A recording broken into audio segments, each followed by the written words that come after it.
Welcome to episode 3 of the Sports Card Cowboys. Oh, hey, sorry. I was hey. I was modeling the latest release in the cowboy clothing line. What's that, Dave? This is one of the Moai. You know what that is? The Eastern Island statues, and they like to go with the flow. Does that say cartel? Does it say cartel dum dum there? It says I'm not dum dum, cartel dum dum. I like it. Pretty sure that's what they said. So hey everybody, this is Signed and Slabbed, aka Waco Razor, coming at you from Houston, Texas, the greatest state in the land. I take exception to that. This is Ephus Pitch, aka the Buck and Bronco Bill, from the great state of Georgia, home to not only the national championship of college football with my Georgia Dogs, go Dogs, but also defending World Series champs. Thank you very much. It's still the champ. We're really excited about this episode. Episode 3, I guess, technically, but episode 2 as it relates to YouTube. We're trying to figure out which platform is more important. We've got a variety of topics to talk about today. We're going to try to keep this kind of within 60 to 70 minutes to be respectful of your time. Just a couple kind of highlights in the front end, just to level set on what we plan to cover. Dave and I will give some thoughts on the front end, first 5 minutes or so on the NBA finals and kind of our thoughts, a quarter into the baseball season. We'll then cover, we think, kind of 2 timely topics, frankly, between directing your collection and also building equity in your collection. And, Dave has wealth of knowledge to bring to this area. And I've got some more recent musings to add fuel to the fire in places. And then we'll end with, I think, a very interesting topic, which is, in my case, the top 5, cards that I'm chasing. And in Dave's case, the 5 cards that he's chasing as it relates to his business, and then top 5 cards he's chasing as it relates to his own personal collection. So with that, Dave, maybe I'll turn it over to you to talk about, the NBA, and, we're obviously days away from game 1 of the series, the finals. What are some of your views? Yeah, so I'm hopeful that this finals is actually better basketball than what we saw in the Western Conference Finals, certainly, but also to some extent the Eastern Conference Finals, right? I should have gotten the stats on it, but I mean, there were like 20 something point leads in just about every game, either side in both those series. So it was like, it was quite honestly some really, really uncompetitive basketball. And you may have seen, I posted a little bit today, but the 2 main stories that I kind of seen developing really are, is this finals going to give Curry the opportunity to really push his legacy up, because I guess it would be his 4th finals win, which would tie him with LeBron. And then and I guess let's deal with that right now. Steph Curry is not LeBron. He's never going to be LeBron. I really don't think there's much he could do to ever be considered better than LeBron. Like, Steph Curry is the greatest shooter the NBA has ever seen, but LeBron James is in the conversation for the best player to ever play in the NBA. And to me, there's a big difference in that. But this is maybe a separate question though on that. Who changed the game of basketball more, LeBron or Steph? Well, have we ever? I don't know if we have. From a shooting perspective, it would be easy to sort of say Steph, but everyone's throwing those things up. I mean, what's the probability that we're ever going to see another athlete like LeBron? I mean, I just think that's the probability of that is so low. I mean, someone that's that size that's played for this long. He's about to set the scoring record. I mean, some of the things he's done are just like phenomenal off the charts. But so there's anyway, that's the Curry side of this. Then I think the other side of it is obviously, is this going to be the emergence of a new superstar with Jason Tatum? Now, my views on that is Tatum, like several other young players, is still just really inconsistent. And I think we actually saw that to some extent in the Miami series. And I posted on my page about it, Tatum's getting all the press, or got most of the press. Jaylen Brown didn't get much at all. And amazingly, their Eastern Conference Finals stats are remarkably similar. And then I'd even add other couple people talking about Marcus Smart. Marcus Smart's a great role player, kind of a la Draymond Green. But to me, it's really Tatum and Brown. So we'll see what happens. I don't know about you. My view is that this series is not going to be competitive. I think the Warriors likely run away with it in 5, maybe 6 games. Because looking at what happened right against Miami, I mean, Boston had trouble holding court at home, same as Miami had trouble holding court in their building. I don't see Boston going into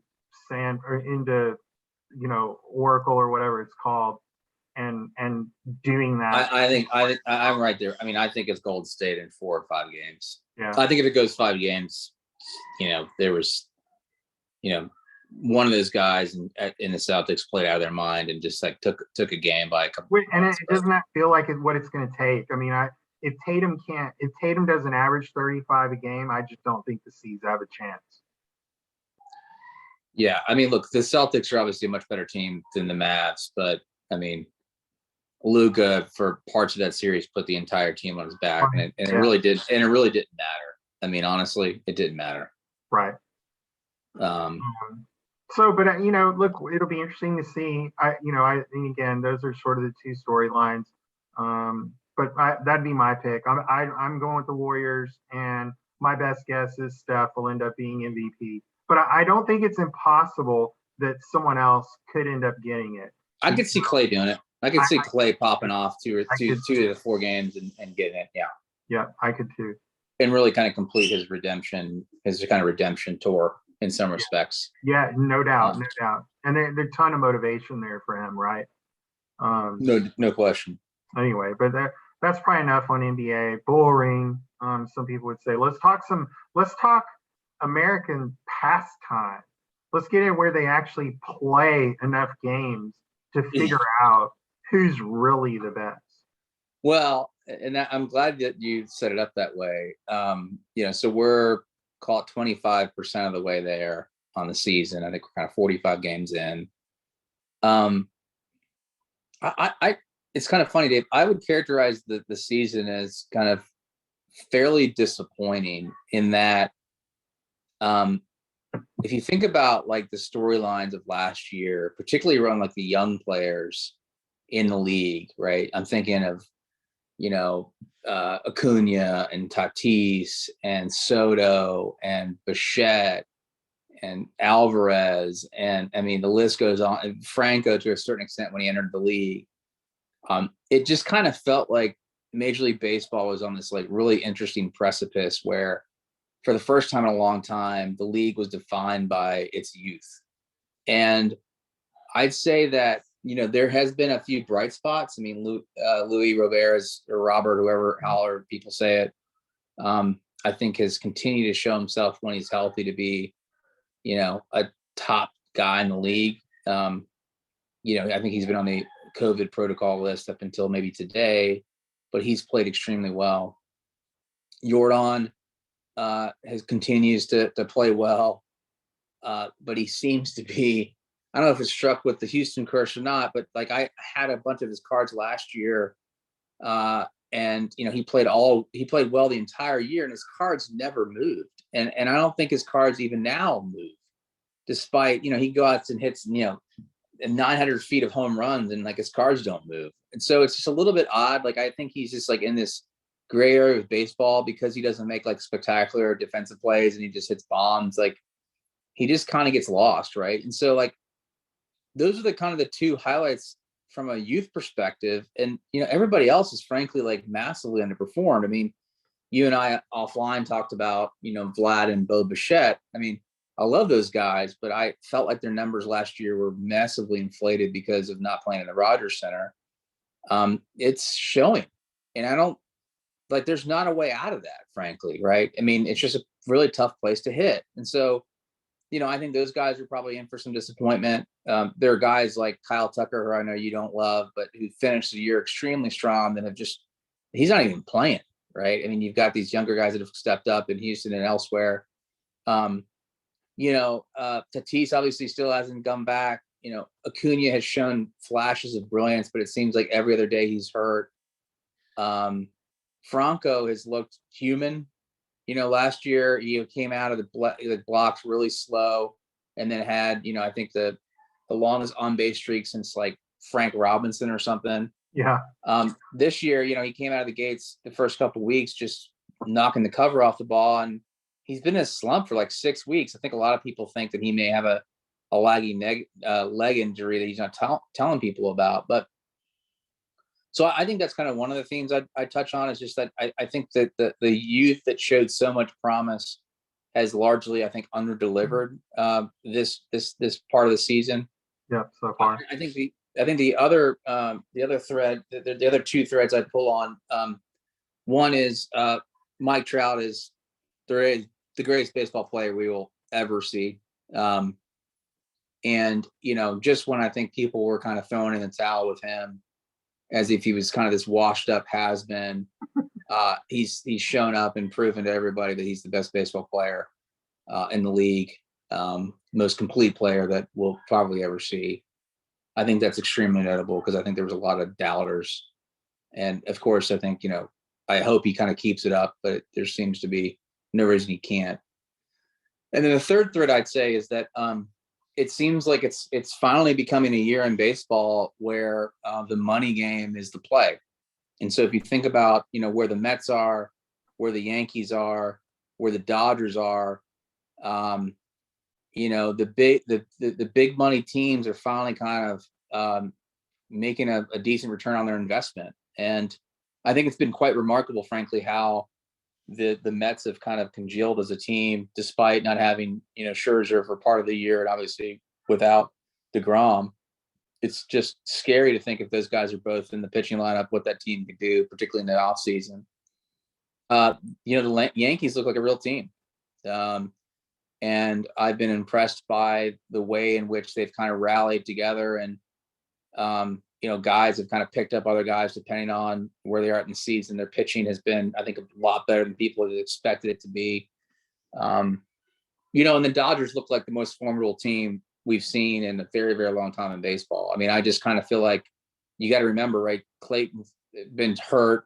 They lost Scherzer, but it kind of doesn't, it seems like it doesn't matter. And it seems like the most kind of complete team in baseball. So those are my kind of three thoughts, quarter in. As you pointed out, it is a 162 game season. A lot can change just as quickly as somebody can be in the doldrums. They can go out and have a breakout month and hit 9 or 10 home runs. So I don't want people to interpret the reflections on youth as a reflection that, these people are sell candidates wherever. I'm not kind of making those determinations. I just think that overall youth has underperformed thus far this season. Yeah. I mean, I follow AL West mostly, Astros. To me, the Astros have actually been pretty surprising because they're still realistically not hitting that well as a team. I think our pitching has been very surprising to me how well it's held up. And, the new shortstop, like we haven't missed Carlos at all. Yeah. Right. I mean, Pena's been better than advertised. But it does excite me that like the Angels are finally relevant, right? In the past, it had been kind of Seattle and Oakland would have been the people kind of giving us a run for it, or is that next playoff spot? And like, those two teams, they don't play the big spend game. They sort of get there with this group of kind of unknowns. Yeah. But I think certainly from a hobby perspective and just from a a headline perspective, I mean, getting Trout and Ohtani into the playoffs, it could completely change the landscape of the early baseball playoffs if they can hang on. We'll see if their pitching can hold up. Yeah. The Yankees to me may be the biggest surprise. I really don't think anybody believed that they were going to be that good. Now, Yeah. the question is, can they hang on to it? We'll see. AL Central, like, I mean, Minnesota's leading it. Everybody else is 500 or less. Like, man, I don't know if they're beating up on each other or like that. Just, it feels to me like the team that can just kind of wear their way through it is going to make it. But like, I'm not sure any of those teams are actually that great, to be honest. In the National League, I mean, where'd the Mets come from? And like, seriously, if Atlanta doesn't kick it in soon, like maybe this month, I mean, the Mets could run away with this thing. Yeah. I Yeah. mean, they already got like a 9 or 10 game lead in the division at this point. Like, I mean, somebody better find. And again, like, Philly, like, gosh, Bryce Harper going there just took like same old crap from Washington up to Philly. Like, it just, and talking about that division, like, Soto is a guy that I feel terrible for because he's such a great player. But I mean, that team is so bad right now. Like, well, and I didn't mention him. It's kind of funny. I mean, I clearly didn't mention him in the youth conversation, but I mean, he's right there in that conversation. I mean, I'm not saying that, the alarm bells should start ringing, but the guy's hitting like 230 and we're a quarter of the way in. And look, he had a soft first half of the year last year and then he hit 353 for the second half and it's reestablished himself as probably the best guy under 25 in the league. But there's something else that's going on this year. And I think it has, to your point, a lot to do with, it just seems like he's really putting a lot of pressure on himself he didn't used to, because he realized, like, if he doesn't go out and go 3 for 4 with a couple RBIs, like, they have no shot at winning. Right, they have no shot. And then, like, man, NL Central, like Milwaukee, St. Louis, to me, that's not surprising. I think they'll battle it out the whole way. And then, look, AL West, NL West, I'm glad I don't play out there. I mean, man, like, how good is San Francisco playing? And they're not going to make the playoffs possibly. Like, I mean, it's insane. And like you said, San Diego didn't even have Tatis back yet.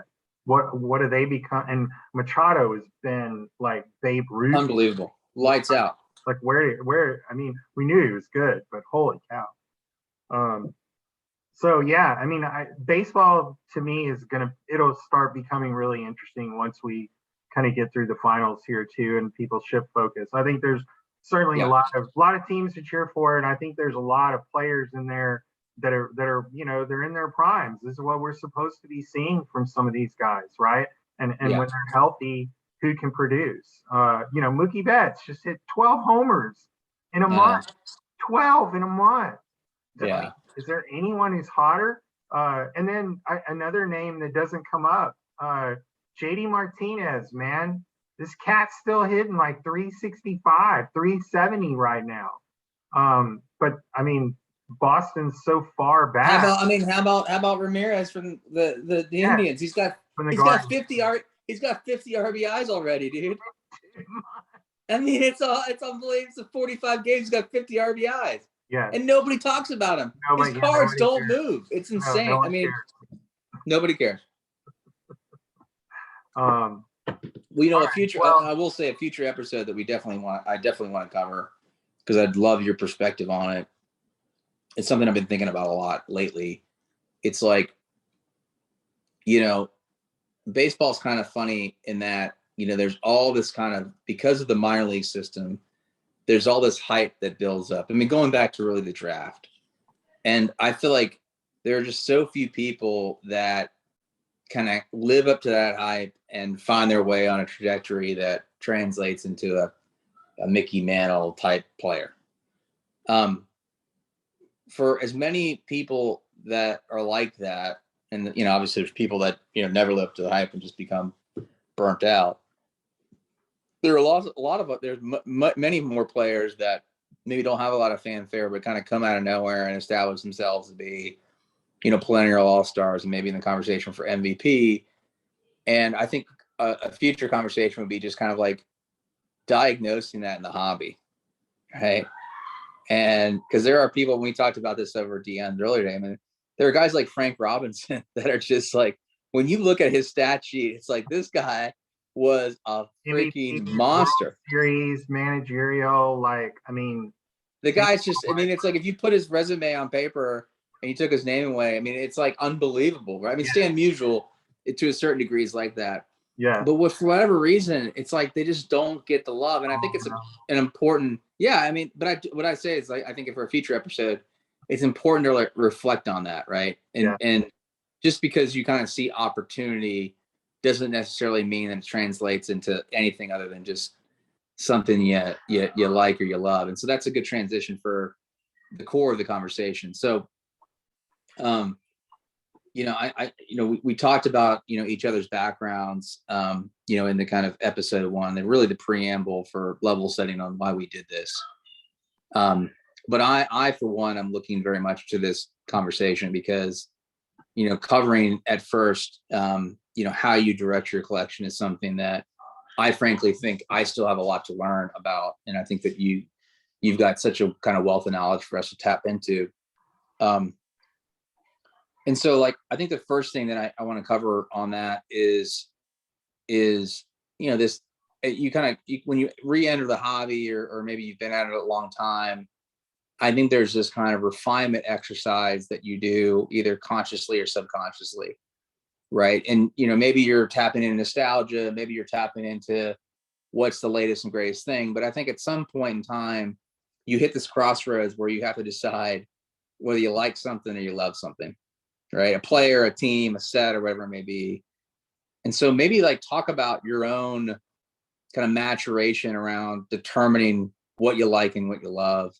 And then maybe like take that thread and maybe run with it a little bit to talk about how that kind of feeds other things that you do from a collecting related perspective. Yeah. So, and in order to figure out, what you're really going to collect. And I guess we can even start the discussion before that. I think it's important for people to decide what are you? Who are you?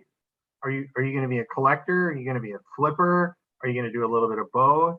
And actually, I'd seen some good content earlier this week where one of the young guys was talking about, he had gotten into the hobby exclusively just to make money because he had seen Gary Vee and other people talking about it and like this, and so he jumps in full force. He's and doing it at like just the perfect time where it's buy anything and it goes up tomorrow. And I think that really was like a drug for a lot of those guys, right? Yeah. They sort of addicted to it, and what they found out was like it doesn't last forever. And this bull run, really off the back of the pandemic didn't even last 18 months, right?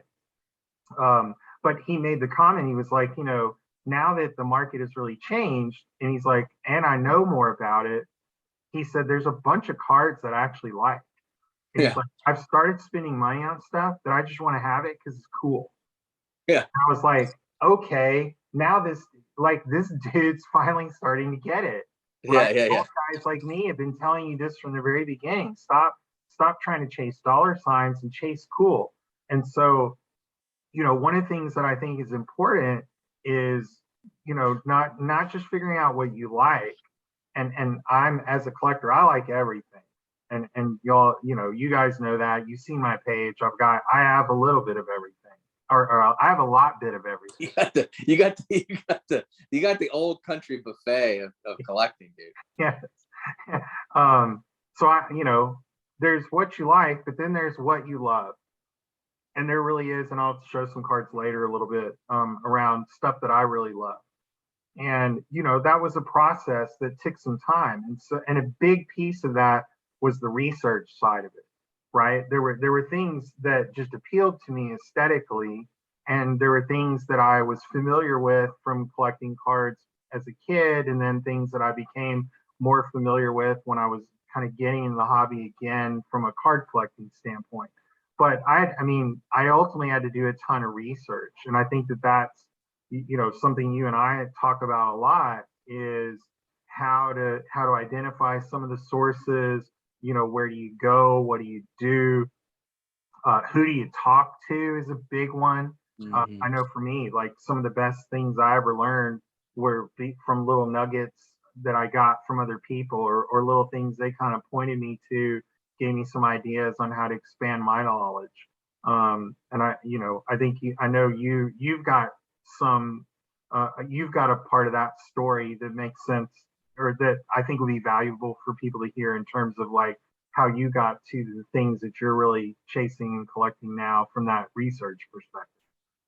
Yeah, I mean, look, the way I kind of articulated it is, much like the person that you had referenced earlier. I mean, I wasn't in it necessarily for the money necessarily, but I mean, there was a kind of a certain kind of excitement about the kind of early days of re-entering the hobby, right? I mean, because you're kind of like a kid in the candy store, right? You're reliving all these memories you had.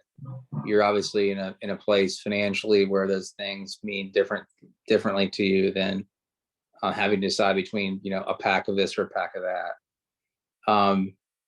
But you kind of, after you quickly kind of scratch that itch, I think that you're right. I think that I quickly then transitioned to mindset of saying like, yeah, I don't have, I'm not Drake, I'm not Steve Aoki, I don't have like unlimited amounts of money. And so I've got to, pretty quickly make some determinations as to what I'm going to do. I mean, really kind of like, as you pointed out, which I think is a good point. It's like, how do you define your identity in the hobby? Right. And much in the same way that you do in your social life and maybe your business life, your business career, there's certain identifiers that people associate with who you are. And, what I realized is that, I went from kind of like ripping as many packs as I could because I just wanted to like have that euphoric moment, to saying, okay, I know baseball and hockey pretty well, so I'm going to do that. But then I was like casting too wide of a net. Like I was like I was falling in love with the idea of liking too many things. Yes. Yeah. Right. And Yeah. so much of what I realized I liked was because I felt like there was like some financial reward for liking that. Mhm. When in reality, what I really need to do is just focus on the things that I love, and the financial aspects will kind of take care of themselves. Right. Because when you love something, you really take the time in this hobby to research it and really get to know it. Yeah.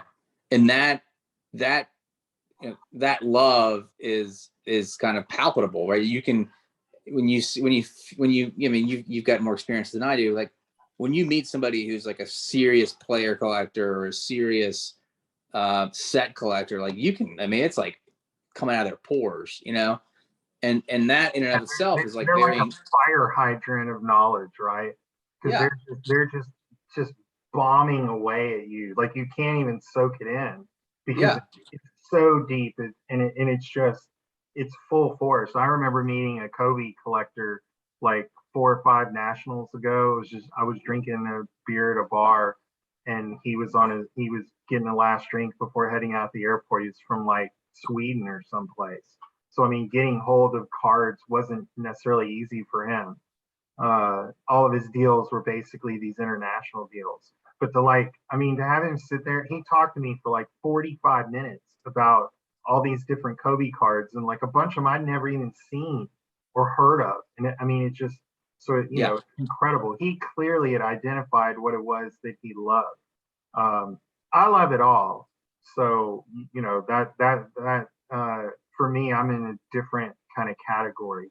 But yeah, I think if you can really narrow it down to the stuff that you really love and can focus on that, it'll really help you kind of enrich your hobby experience. Agreed.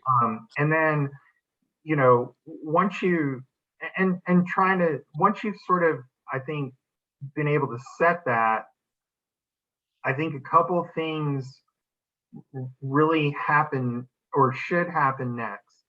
So the first one I think that is actually important is as you're identifying what it is you love and what you really want to collect, I think it's imperative to start setting some financial budgets and goals with it. Because, unless, like you talked about, unless you just have an endless wallet and you just don't care, the normal collector you can't just buy everything, because you create these weird liquidity crisis for yourself, because Yeah. you just start overspending, and you've got the mental side of it of if you end up making some bad decisions. And I mean, Bill, I hear this story. I've continued to hear this story. Heard it in like 3 or 4 of the various podcasts I listened to this week. And some of them were like, people that we know in the hobby. They were talking about when they got into it, and they just started buying all this stuff, and they quickly started figuring out they were overpaying, and it ended up just being kind of a lot of junk because they just didn't really know. They got so excited, right, to be back in it, and the nostalgia piece hit them so hard, they didn't really pay any attention to where the money was going. And it was only until they figured that out that they were really then able to advance in terms of what they wanted to collect. And one of the things that I think impacts that is understanding what some of the collection cycles look like for each of the individual collectors. So I kind of let me run it down, and then we can dive into some of it, because I know you fall in a couple of these buckets. So I think the common story that we hear from people, especially coming back into it, I collected as a kid. I see these things now. I couldn't afford them then. I can now. They were cool then. They're still cool to me now, and I want it. So the first thing I think almost everyone does, and I did the same thing. You go out and you try to collect the cards that you remember as a kid. Yeah. And a lot of the guys our age are going to talk about, Griffey and other people like that. But you first go with the cards you collected as a kid. But then you pretty rapidly advance into the stage of like, who do you like today? And is that players? Is it teams? What is it? But it's your current guys. So you move from not just chasing the kid cards. You also move into your today cards, or even your rookies of the guys that you like today. Yeah.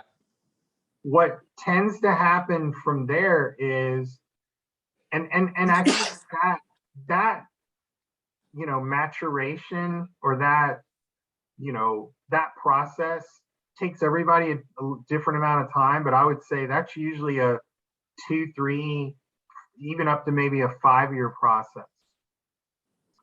But as you're doing that, you start to realize, like, yeah, maybe I'm already collecting too much.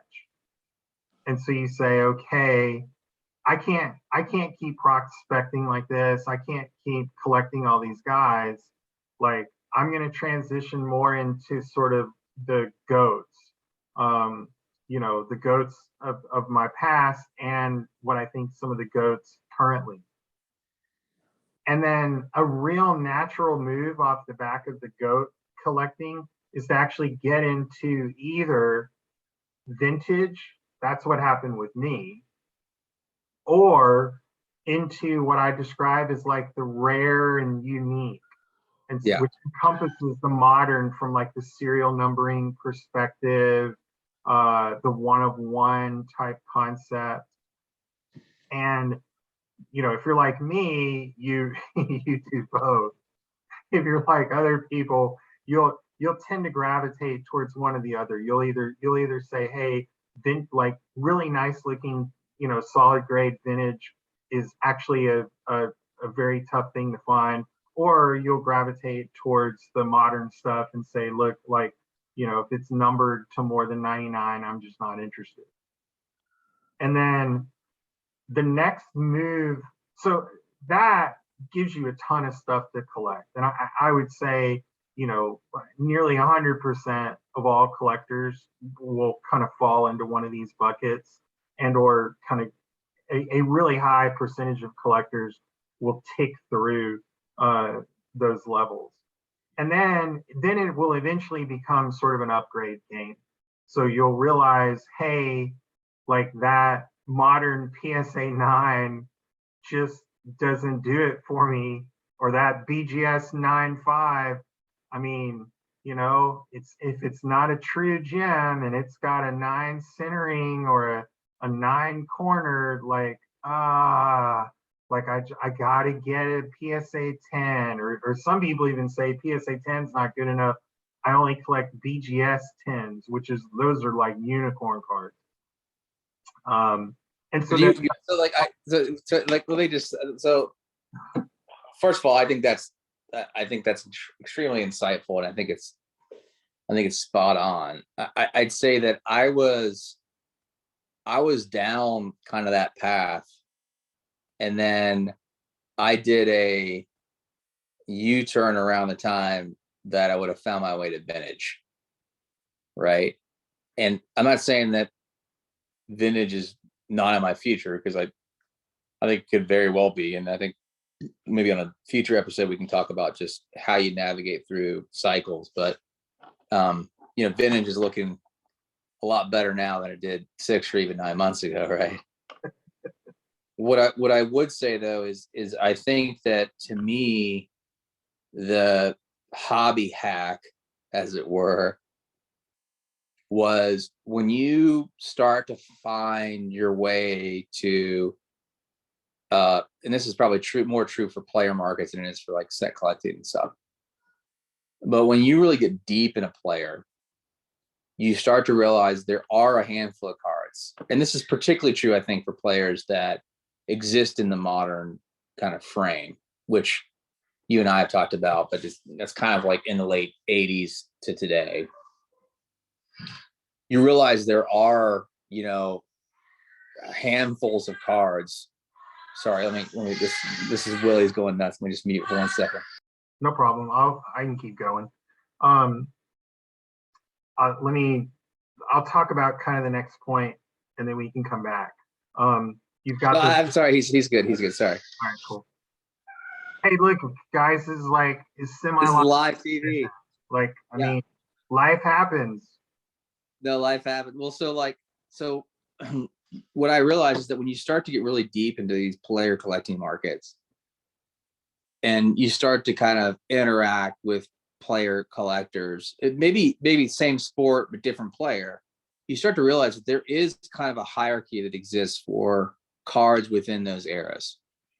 And when you start to utilize research, like I've referenced before, like Baseball Cardpedia, and you start to understand that there are certain kind of dead eras of collecting where, Topps wasn't printing all to hell, and certain sets actually, like Finest and Bowman's Best, like they were very niche products, and therefore they weren't crazy from a total population perspective.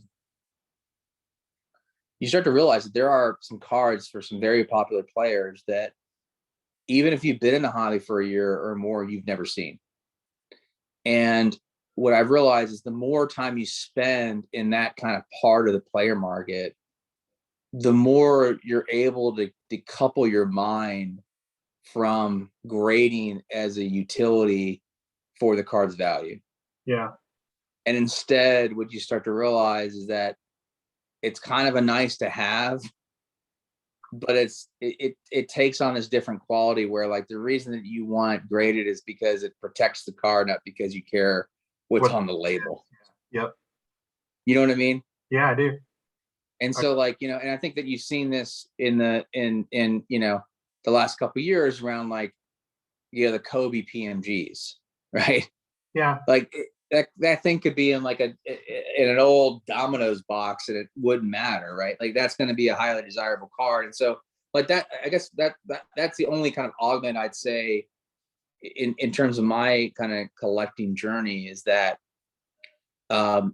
I realized that even for a guy like Mike Trout, just to pick on him for a moment, who has been kind of in the public mind and the collecting mind since 2009, there are cards that exist for him that I sometimes show that I get DMs that people are like, I've literally been collecting Mike Trout for like 7 years and I've never seen that card. Never seen it.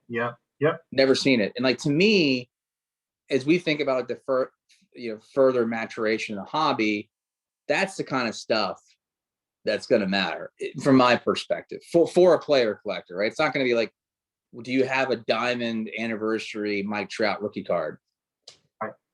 You can go out and buy that now, right? It's like, do you have a 2013 Topps Chrome super short print Mike Trout holding the MVP or holding the Rookie of the Year award? Because there's 3 of them. Right. And I'd much rather own that card, irrespective of what its value today, than. Are you wanting to own it just because it's so rare, or it's because you actually like what it looks like? Because I think you just made a good point, and the Trout Diamond Anniversary is one that I've been chasing, and I'll talk about that later on. But it's not just me. There are a lot of people who like that card because it is a stunning visual card, and it's not super rare, but it is a magnificent looking card. So, I think you've kind of drawn some line there around, there are things you want to collect just because they're impossible to find, not necessarily because they appeal to you visually. Or do you marry those 2 things up in the end? Because and look, it's fair to say that so much of this, I think part of the fun of collecting is trying to be, and this probably feeds into what we're going to talk about next, trying to feed into what any collectible market's tastes change. Yes. Right. So like, if you spend any time with anybody who's like in the antiques side of collecting, they'll tell you like, one day it's mid-century modern, the next day it's high Renaissance, the next day it's something else. I mean, I experienced this in my own way in the art market, right? I mean, people don't talk, I think, enough about this with it, like, in the card market, but tastes change. Like people, it's not just about players. Like tastes just change. Like certain things that appeal. Each of the cycles, right? I mean, again, in the early cycle of, hey, I'm collecting stuff that I liked as a kid, and then you sort of migrate to today's players, like you have to recognize your tastes just change. And that's why I think, we prefaced all this before with the financial budgets and goals aspect of it, because like your tastes are going to change over time, more than likely. I've met very few people that just started down a path and that's the only path they ever navigated, and like they fell in love and found it right out of the gate. Very few collectors do that. And so as your tastes are changing, like it's important to recognize it's happening, but you can't force it or chase it, because if you do, you're going to end up making a bunch of decisions that are going to impact your ability to move forward, from that point. I agree with that, right? But what I'm talking about something different, which is you don't want to chase change. You don't want to be, I think, to a certain extent, a victim to that. But I do think that spending part of your time as a collector being anticipatory around change makes a ton of sense. Yeah, no. And right. And so what I observed, coming in, in the short time that I've been back in the hobby, what I observed was that you had, and I've talked about some of this stuff, so I won't hash that ground again, but there were some clear trends within the baseball market where people were over leveraged to the prospect market. Yeah. People were, as we've talked about before, playing this parallel game for the same card. They were posting the 2000 update Trout card, which has a population of like 5,000. every other day. Yeah. And what I realized was that if the market, if a lot of that, if you identify part of the demand that was associated with the last couple of years in the market to be just like financial opportunists run amok, and you were to suck all that money out of the room, which I think is starting to happen now, and what you're really left with are like more collectors than we started with, but people that have kind of got the battle scars to kind of prove it, and now are like starting to really like hone in and focus on the things that they love. Then when I took a step back and said, if I was a trout collector, what's going to really mean something to me? Because I think that I've seen this very much in the hockey market, where like, if you think people go like deep in basketball, you got nothing on some of these hockey people. Like and the fact is like they don't move their cards, so you don't ever see this crap.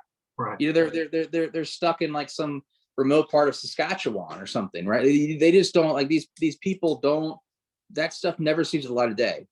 In fact, like some of the biggest Yager cards that I've acquired were because some guy died and his buddy's selling his collection. Yeah. Right. And he doesn't know what he's got. Right. And so like I kind of feel like it's a fiduciary. I got a fiduciary responsibility to like educate this guy on what he has.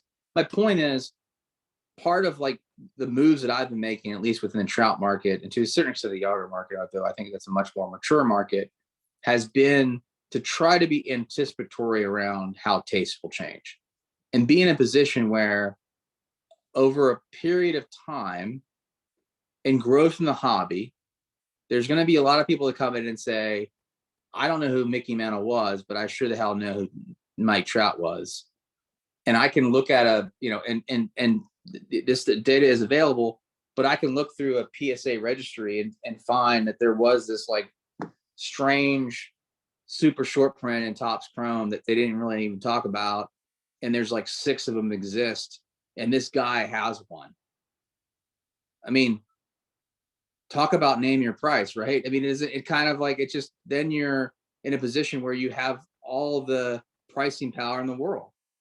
Yeah, no doubt. And my only counter to that is like, if that's the world you're going to live in, the universe of what you're collecting is going to be so small that I wonder, is how many people would really enjoy it from that point of view? Because I know for me, I don't. That level of focus creates more frustration and stress than it does accomplishment, because there's always something else more rare. And I may not ever see it. So it's I know. So there's a part of this part of the kind of collecting journey for me, at least, where I don't check eBay half as much as I used to, right? Because I have like my safe searches, and every once in a while something will pop up, and we'll get into it towards the end of the conversation. But one of my top 5 cards is a card that I identified about a year and a half ago and haven't seen until 2 days ago. Yeah. But that moment when it shows up on your safe search feed is really a moment of revelation, honestly. You lose your mind and you hope that it's not on buy it now, that you at least have a chance to bid on it. Yeah. No, that makes sense. So, again, understanding the taste change, and like on the taste change, I think we could button it up a little bit with this. Is look, one of the tastes that changed was originally like raw cards were it, and then it became graded cards, and then once it became graded cards, it became like higher graded cards. But we're seeing the taste now change in a lot of ways, like you just described, especially with stuff that's kind of rare and unique. Like raw cards are becoming okay again. Now, my question is, how long is that going to last? Because so much of what happened within the hobby was really around, authentication and knowing what it is, safety of what it is you're buying. And the raw card market opens you up to some other risks that, again, I think a lot of people don't fully understand. But understanding that those changes happen. And again, right, just finding finding where you are in the cycle. You know, whether even if you like different sets or subsets, right? You know, one of the subsets I can think of is stuff that, you know, Cartel collects. You know, I call those the Buttimus facius subset of cards. But I mean, look, there's stuff like that out there for everyone. People, I mean, he's the epitome of, he has the best face for radio I think we have in the hobby right now. But you know, he collects some interesting stuff. So, you know, just everybody needs to understand that that's out there. Well, listen, the one thing I would say about just the That cycle was the point. ancient Greek, by the way, that I was using there, but Buttimus facius. I like that. The I will say the one thing about kind of casting a wider net, as it were, is that you, by doing that, you are able, I think, to participate in a cycle differently than somebody who's like squarely focused on, you know, like in my case, like one or two things, right? Because like when you're focused on one or two things, you are kind of at the mercy of the market. Yeah. You know, it's you know, so in the trout market, right? Like it's, if he goes out and goes to the playoffs or whatever, like I have little doubt that some of the cards that I've been chasing are going to mysteriously start to pop up, right? Which is smart, but that's going to be the way it's going to happen. I think that by casting a wider net, you can kind of be prescriptive around where you think the market's heading and be able to chart your course accordingly. Yeah. And that makes it, you know, I think that makes the hobby fun in a different way. So, but that's also, it's a great transition to our next main point, which is, or our next topic of how to build equity in your collection. yeah. So, you know, to me, that had become a much more important theme the last kind of 4 or 5 years. For me, that had always kind of been there even before the market had taken off for me. But my goal was always to try to continue to sort of build equity in what I had, and by that I meant really two things. You know, having things that I enjoyed collecting and that I enjoyed owning, that I had, you know, get a reaction from. But Kind of emotional equity. yeah. Yeah. But then, you know, secondly, it was, you know, I knew these things were valuable, and, you know, could I acquire them, you know, as sort of a non-traditional asset, in a sense that I'd set myself up to never really lose money. And in the best case scenario, I'd made enough money on the things that I'd sold to have a $0 cost basis in what I was left with as my true core collection in the end. And so I want to, you know, we want to talk a little bit about the ideas of how you do that. So, you know, the first one is to try to become an expert.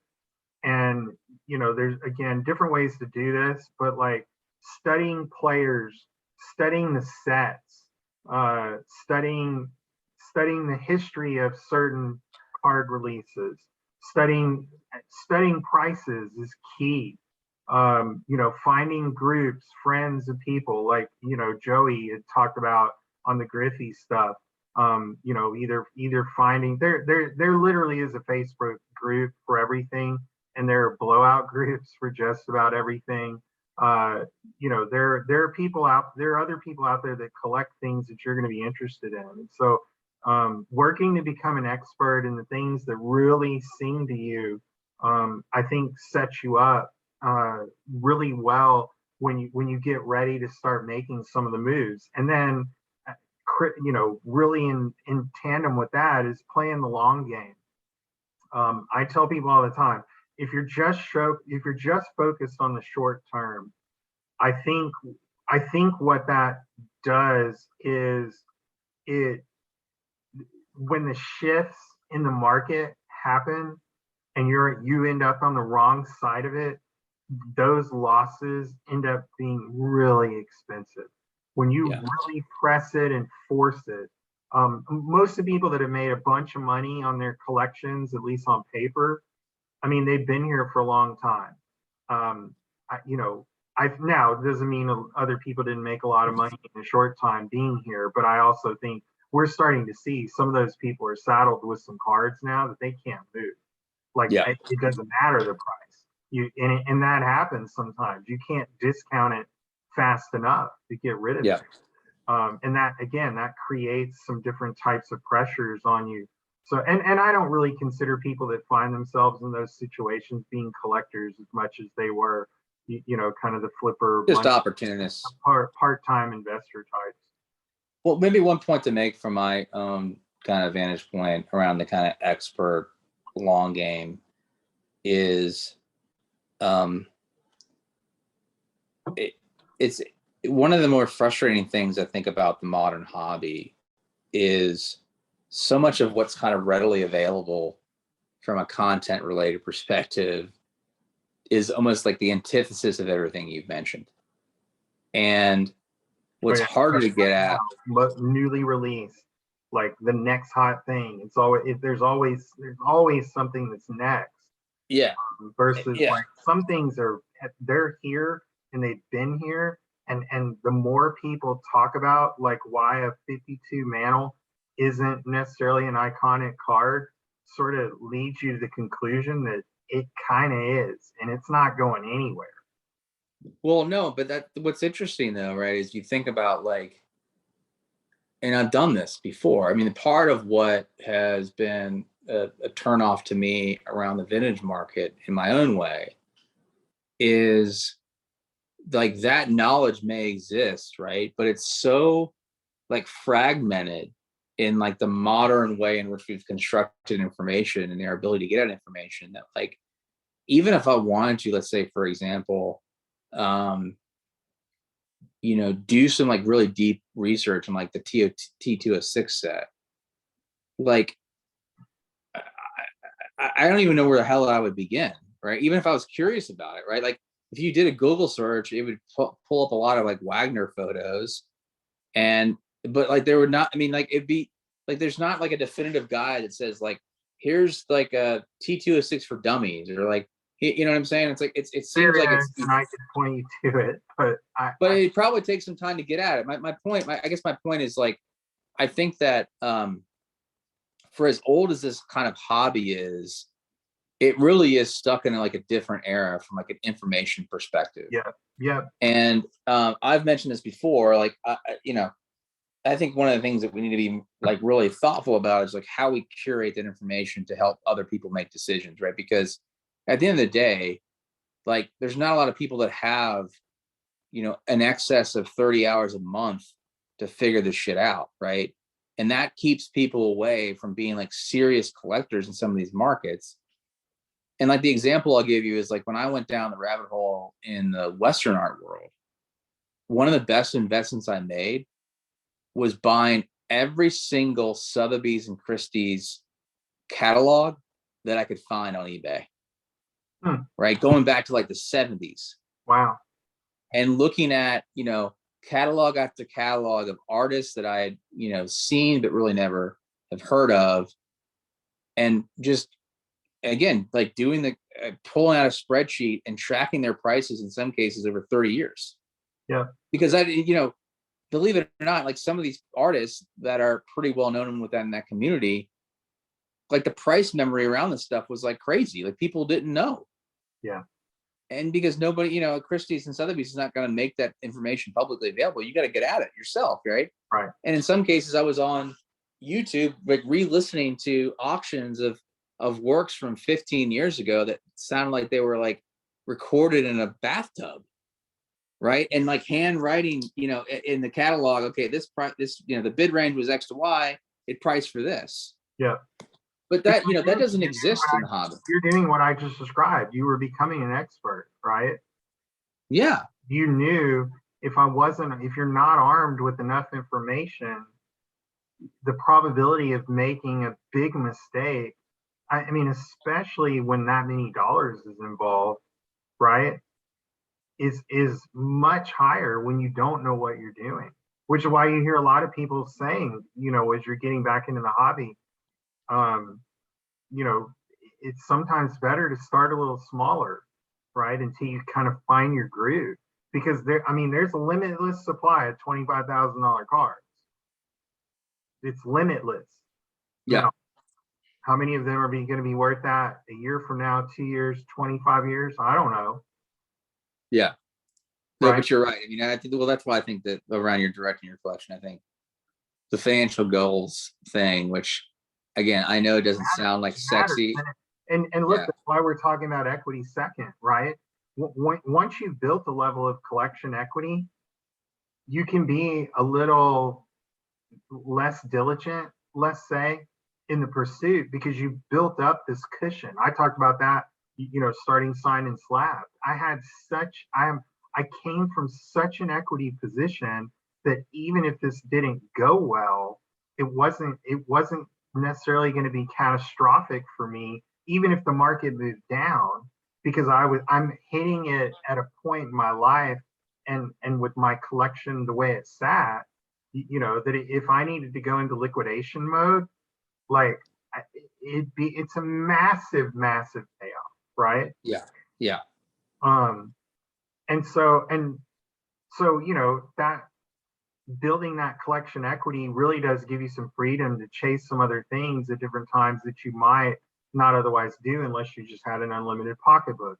But look, to expand the pocketbook, and I think most collectors they're both investors and collectors at some level, is being able to find the arbitrage opportunities. And I've talked about this a lot. I'm starting to hear other people talk about it more. So now I actually have some sense of who's been outbidding me on some stuff.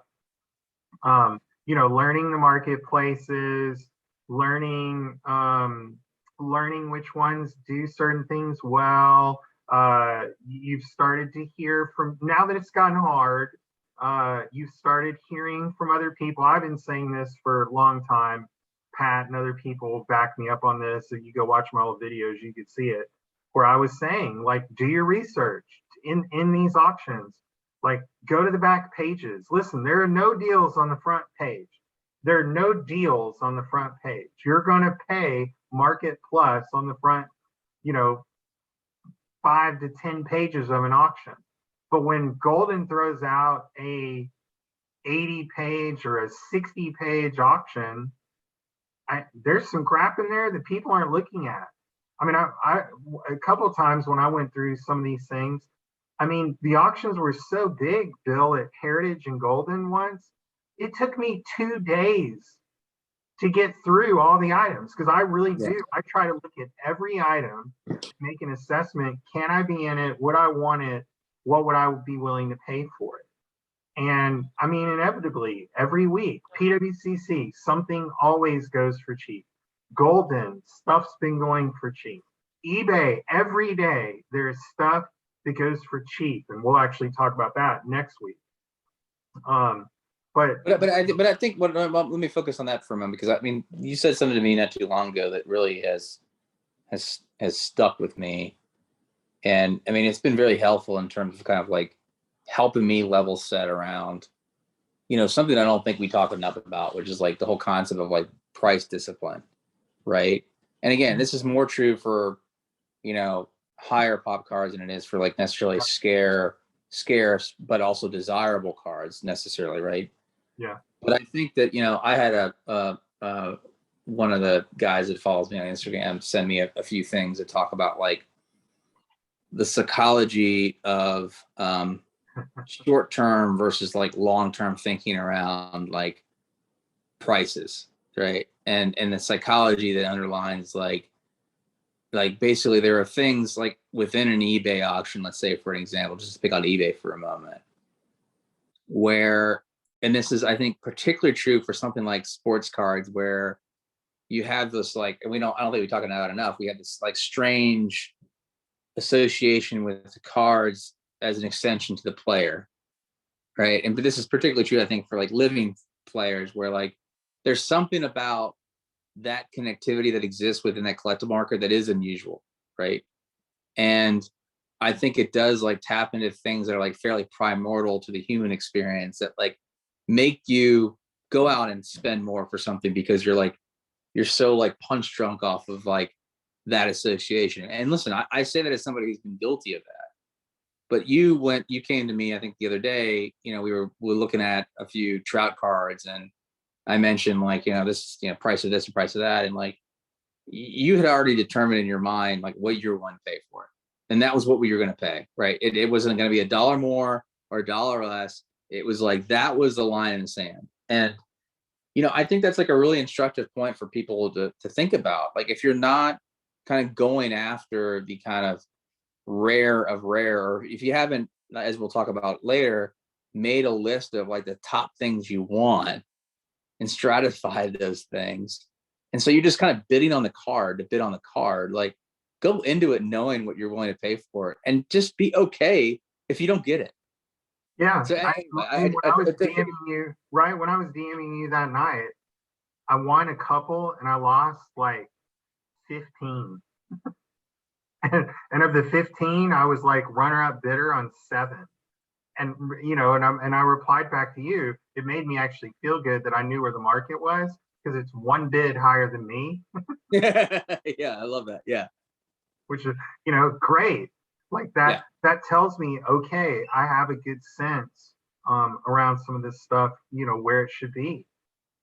But look, that's how I am able to afford certain things, is by finding those arbitrage opportunities and knowing that, when I win, there's a pretty good chance that I got a good enough deal that I can get out with a profit, because I don't buy stuff just arbitrarily. A lot of it I'm buying because I am trying to take advantage of that arb so that I can put money back in ultimately to something I really want. But then what happens to me is kind of the next point, recognizing where you're oversaturated in your collection. And this could be something as simple as you have like doubles or triples, or in my case, 15 of the same card in the same grade. It could be, it could be different player type interests. It could be a number of different things where you end up too heavy in one sport, whatever the case may be.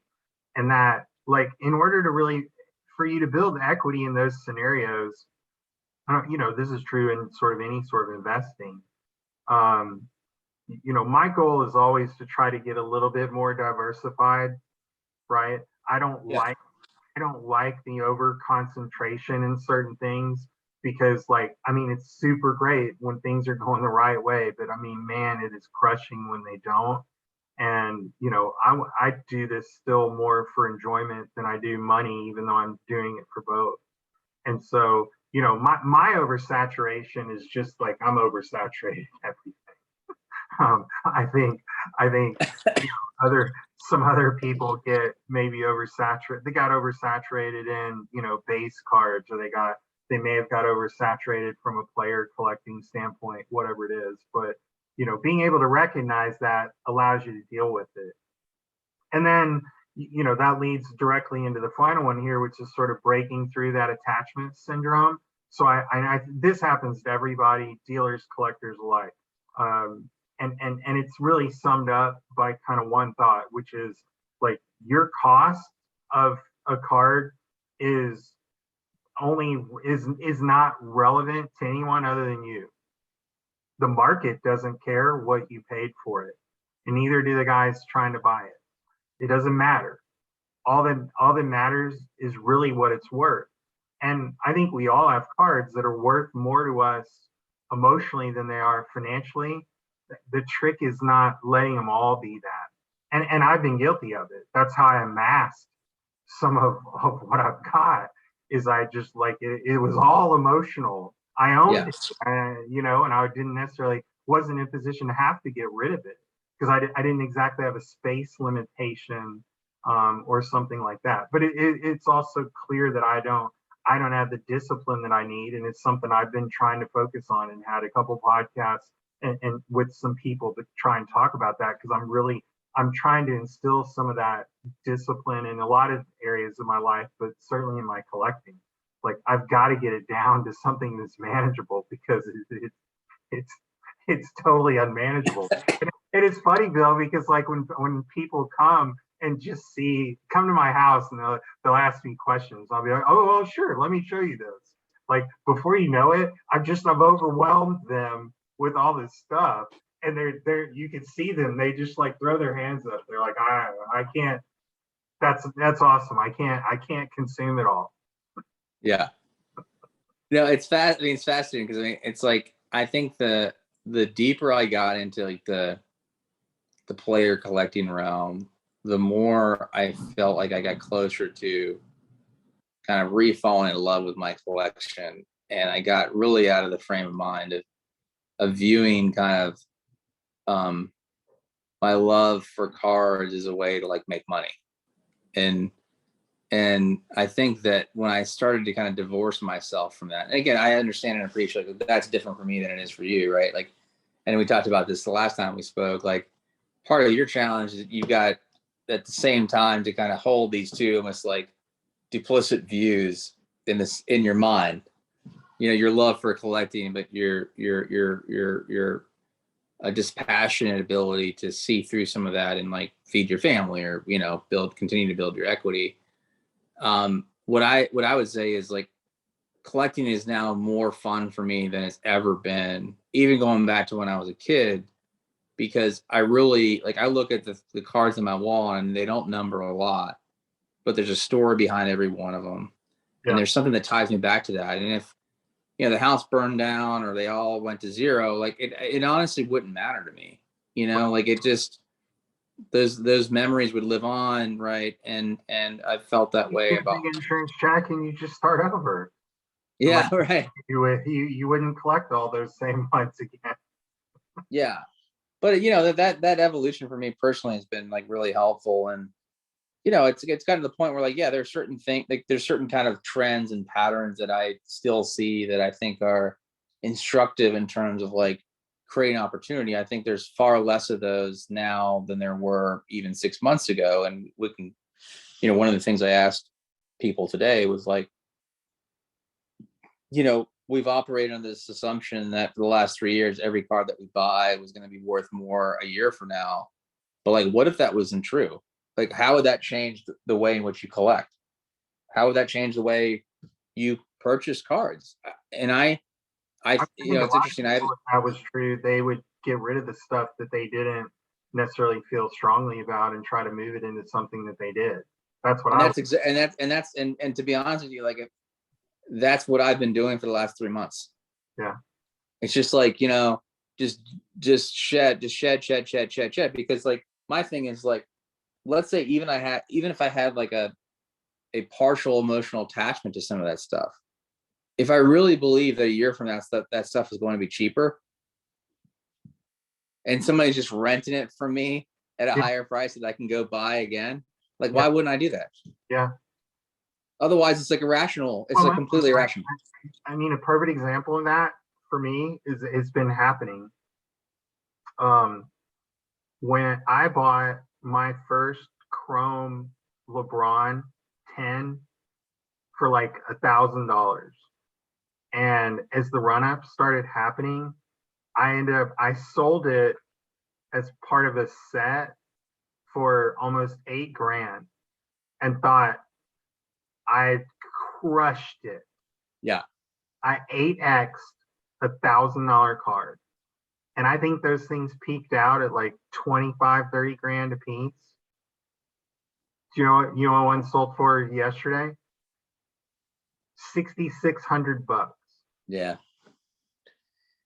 So I mean, this is for that's a card among tons of others, right? That have affected round trip.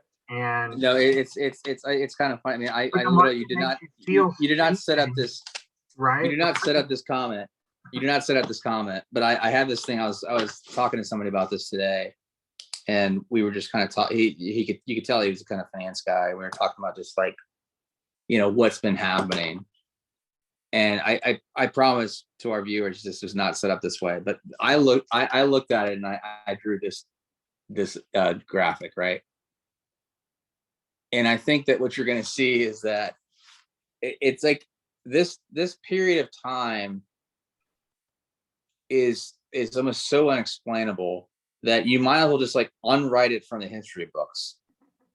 And the best thing that you can do, at least now when things seem to like the sky seems to be falling, and this is what I've been doing, is if I'm interested in a card, I'll look back at what that card priced in like 2019, and I'll slap, just because it's easy, I'll slap a 20% return on that card. Right. And invariably, that's still 30 or 40% lower than what it's listed on eBay or whatever for a buy it now. Yeah. No, yep. But you know what? It's probably 5 to 7% where the eBay auction ends. And that's where I know that this is where this stuff is heading. And so like my recommendation for people around like the emotional point, and it can't be, I think, understated, is like, look at where your collection is. Look at pre-print, like be like the better where, if you bought at the top of the market, like just realize that you're never going to, that it might take 20 years for it to get back there. Look at what the pre-pandemic price was. Take a modest return around that person. And by the way, like it doesn't necessarily track to performance of that player on the field. Just plug in 20 to 30% returns on that player for that period. See where that spits out from a price relay perspective. And if you can sell that card for north of that price, you should sell it now. Why not? Period. Yeah. Raise cash. Period. Sell it now. Raise cash, refocus. Right. And we talked about it. Taste change. Taste change. Recognize arbitrage opportunities. You're trying to grow equity, and that it's not easy, but it can be done. And it requires some focus. It requires some study. So, you know, I think we've laid out a pretty good, I think that's great. Good direction for people, how to figure it out, and then you know how to try to build equity. As usual, we talk a lot. I think maybe we should cut this here and do our top fives as a separate, and then we can update our top fives periodically moving forward. What do you think?